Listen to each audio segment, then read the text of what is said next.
Hi, Filter here. Last week I was going to do a review of the second episode of Orville. I guess that's going to have to wait till another time. And that and the third episode, too, because I haven't seen it yet. But I wanted to talk to you about what many people are now pointing out as the comic book wars.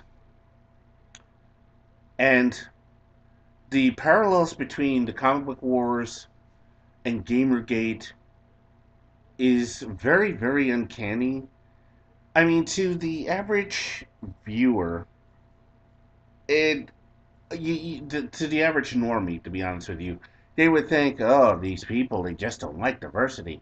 Oh, racism, sexism." It's just kind of weird how this has suddenly popped up in the past 10 years. It's very bizarre. Nobody ever had a problem with it before until now. It's as if people think that we're living in the 1920s or some crap. But I want to show you something very interesting. Diversity in comics often points this out, and I was perusing some of my old comics, and I found this Top Cow Marvel crossover fusion. It's got the various heroes from Hunter Killer. Let's see, it's got Cyberforce, Hunter Killer, Avengers. Um, Pretty much that's it. Drawn by Tyler Kirkham, very good artwork. But as I said, something very, very fascinating. And every time Diversity in Comics talks about this, I can't help but think about it. And it gets to Ms. Marvel, and I want to show you Ms. Marvel Carol Danvers. The way, look at that, long hair, voluptuous, full lips, not the Rachel Maddow looking chick that we see today. Um, and look at that. I mean, full figured, and like, I mean, if you saw a woman that looked like that show up, I mean, many of you probably seen someone dressed like that at a convention, and you do what most straight men do, and you go, "Hey, girl, pretty."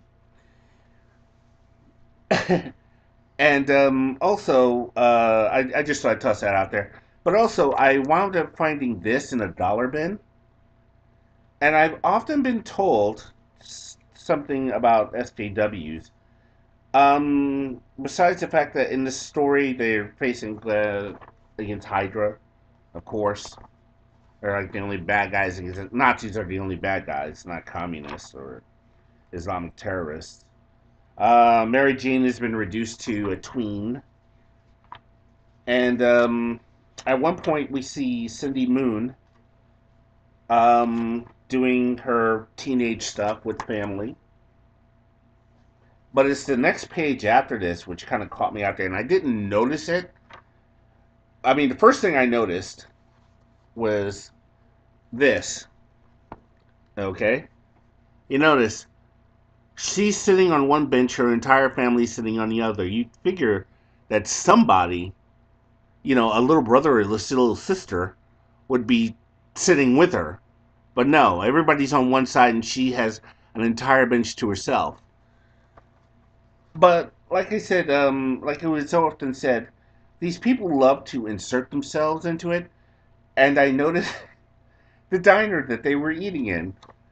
Look at the name of the diner.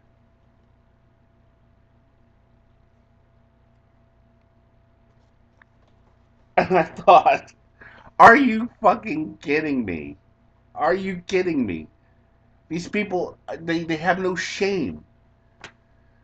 After hearing about what Ron Mars and various other creators and writers at Marvel are trying to do, it saddens me. And where I get to Gamergate is this. We all remember how Gamergate, it was a consumer revolt. It was, hey, why are you guys um, touting crap? Why are you guys touting crap? And instead of stopping and saying, yeah, maybe we've gone too far, they do the complete opposite and say, oh, well, you don't want women in gaming. And now it's the same thing in comics. Now it's, oh, you don't want diversity in comics. No, we want diversity in comics. We just don't like shitty writers. How about you get better writers? I know Tanasi Coates wants to be the next Richard Wright, but let's face facts, he should not be doing Captain America. You know? The guy at Kwanzaa who does the comic Black, I mean, so much potential is there for it, but I think he was just looking for a movie deal. Sadly, he should have learned a lesson from Rob Liefeld. Yeah, yeah. Love or hate Rob Liefeld. He teaches everybody a valuable lesson in what not to do. And the upswing about Rob Liefeld is, I'm pretty sure that man learned his lesson. Really, he did. I think he learned his lesson. He realized that there's some things that can only go so far in this industry. And yes, it's an industry. The fact that you've got these bad writers just churning out horrible, horrible stories. I've said it before in my videos. These characters, they've been reduced to tweens and teens, and and they act like novices. And yeah, it does appear that the people that write these comics have never read a comic in their life. She-Hulk, in her human form, acts like Ally McBeal. Okay? Most of the other female heroes, as it was said by either Captain Cummings or Diversity in Comics, they seem to watch an episode of Supergirl and say, "Oh well, that's how a female superhero acts," totally throwing out continuity, totally throwing it out. Iceman, the whole uh, his whole sexuality being turned because some guy wants to tell his own coming out story. He could have easily have done that in an independent comic instead of taking in an already established character and just saying screw you, screw the reader, screw continuity, screw Stan Lee, screw Jack Kirby, screw Neil Adams, John Byrne, and everybody else. I'm just going to tell my story about me coming out of the closet. I hate to tell you this, it's not that avant-garde anymore. Let me frame it to you this way. Back in the 80s, and this is telling, I used to watch a soap opera called All My Children. A lot of people had General Hospital, but that's another story I don't want to talk about. But anyways, I used to watch All My Children, and there was two characters on there. Um, a Jesse and, oh God, what is the name of the girl? Oh, I remember the name of the actress, Kim Delaney. Well, I forget what her character's name was, but it was this black guy, this white girl. And throughout the thing, they developed this friendship, and there was also this sort of sexual thing kind of going on, like a tension where you expected them to hook up, and you kind of wanted it to hook up, but it was considered at the time, and this is, like I said, 1984, 85, this was considered highly controversial. Along the same time, we had Cloak and Dagger. Again, a sort of interracial couple of, well, they won't do it. Are they together? Are they not together? Are they friendship? What is this? It was so controversial that, again, they could not touch it. Certain things they couldn't touch. But it was there. And eventually, I mean, and like I said, jump ahead to today, you could turn on a commercial and there's an interracial couple and nobody bats an eyelash. You see some black dude with a white girl, you go, eh. You see some white dude with a black woman, you go, eh. The only thing you're worried about is if either one of them are trying to kill you or swindle you out of your money. That's the only thing you worry about. Other than that, I mean, by today's standards, it's no big deal. Same thing with gay characters. Again, in All My Children, a gay character. There was a gay character that was there, and this one woman on the show thought that she was in love with her and wanted to hook up, and she said, it doesn't work that way. I mean, again, very controversial for the time. Nowadays, you see something and you don't bat an eyelash. What I'm getting at is that these people want to rehash their childhood or their early years. I know you want to tell a story, but it can be done somewhere else in a less than, I guess, virtue signaling way. I mean, most of the stuff that we saw in X-Men was soft allegory. But now we're getting, I mean, the legacy virus was a clear um, story about AIDS. I mean, if you want a really good coming out story, I'll reemphasize it this. Look at the issue in, I think, Alpha Flight 93 or 94. Oh, jeez, I can't remember that one. Anyways, it's when North Star comes out of the closet. As I've said in the previous video, John Byrne, from what I understand, John Byrne always meant for the character to be gay, but he couldn't do it until the 1990s. So then we have a gay character. And there could have been so much done with that. Instead, oh, let's turn Iceman gay for no apparent reason. Or, yeah, we'll make Peter Parker gay. Well, why? Because reasons. I want to tell my coming out story. It's getting annoying. At this point, also, um, you, what is it? There's like 34% of the characters seem to be lesbians, and there are very few heterosexual relationships. It's like they just want to eliminate it. I guess the whole cis male thing is driving people nuts in the SJW community. Oh, okay, I'm getting off on a tangent. But like I said, the parallels between the comic book wars and Gamergate is there. We point out, hey, this sucks. This writing sucks. This writer sucks. And all of a sudden, somehow or another, pointing out that the writing sucks suddenly now means harassment. I mean, there was a time when if you pointed out a spelling error or a continuity error in Marvel, they gave you a no prize. I don't know what DC did at the time, but it was great. If you, I think you would get a letter. I think you would get a letter saying claiming that you got a no prize, and they'd also print your letter in a particular comic, be it Fantastic Four, um, Spider-Man, and the like, or Avengers. Like I said, most people wanted that no prize. I know George R. R. Martin, I think, had a letter printed. I don't know if he got a no prize. Did he get a no prize? No, anyway.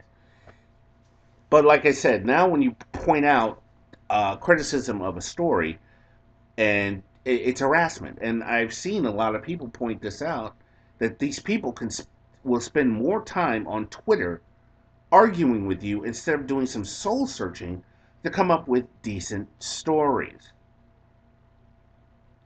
Now, this is unlike Gamergate. This is even a bigger consumer revolt because at the end of the day, the comic book buyers, the fans, are just going to say, you know what, we're done.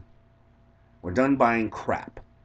We're going to look at third party, or better yet, we're just going to go collect some of the old stuff from back in the day. Uh, Let me put it this way. I found this while at a convention. I don't know if you've Dazzler photo cover. I remember having this as a kid. Frank Springer artwork. X-Men star in it, I think, because I think that's a yeah, good amount of hero star in it, and the like. And this is how bad the industry has gotten that people would rather go to the dollar bin and collect the stuff from the 70s and the 80s, in some cases the 90s. We are tired. This is the real consumer revolt. Like I said, I bought that Hawkeye comic, and again, I don't know that I'd be mad at Marvel for creating the drivel or mad at myself for wasting the money. So, I mean, it's gotten to the point again where third party stuff is out there and it just looks better. Like, for instance, I bought this one from Aftershock, um, Dark Arc. I've heard the Beckloff talk about this, and it is very, very, very, very interesting. It's a very, very interesting concept. And we have to also consider DC is killing it right now. DC is just riding that wave. IDW, I think they've learned their lesson, and they're going to probably get rid of a few people, or at least rein them in. Like I said, DC, they know what works and what doesn't work. because they got more. I think they have more on the line than anything else, and I think that that's the real thing. I think Warner Brothers still owns it. Yeah, Warner Brothers owns them, but they're still being very damn careful about who they let write these comics. And there's just some creators who are still stubborn, like Dan Jurgens needs to put out stuff, and it's like, you know what? Do you even go out and talk to the people that you criticize? Seriously, do you talk to the people that you criticize? Or are you just sitting there with the same people saying the same crap over and over again? That's just me. I'm asking these questions. So it seems like I'm rambling here. But like I said, this is the comic book wars, and the comic book wars have now come to the point where more and more people, be it on YouTube, Twitter, VidMe, are making their voices known that they're tired of SJW echo chamber garbage. I'm pleading with you guys. If you're going to do a story, know what you're talking about. Don't sit there, watch MSNBC and or the Young Turks and then say, "Oh well, this is how the world works. This is how we think these conservatives are. This is how flyover country is." This is another reason why everybody really honestly believes that the new Star Trek is going to fail. They've already made it painfully obvious that it's going to be the Klingons are a parallel on Trump voters, and I'm like thinking on what was it, isolationism and racial purity, and I'm like thinking, where are they getting this crap from? I sure as hell didn't hear Trump say this shit on the stump, and the only people who might talk about racial purity is a jackass named Richard Spencer, and even then, I don't think too many people take his ass terribly seriously. But at the end of the day, this is the consumer revolt. And again, more and more people are making it known. More and more people are putting their foot down. And there's going to be a slew of independents coming up who just want to do comics. And they'll tell their allegorical stories without browbeating or virtue signaling. And in some cases, I've seen some people try to portray both sides of a situation. So, to all you USJWs at Marvel, maybe some of you floating around at DC waiting for the chance to do your stories, and some of you people like Citizen, yeah, I know you guys want to do whatever. You're on notice. I think Internet Aristocrat or Mr. Matoker said it best. We have taken our edict and we've nailed it to the door of the church. Until then, I'm Filter. Keep reading. I'm out of here.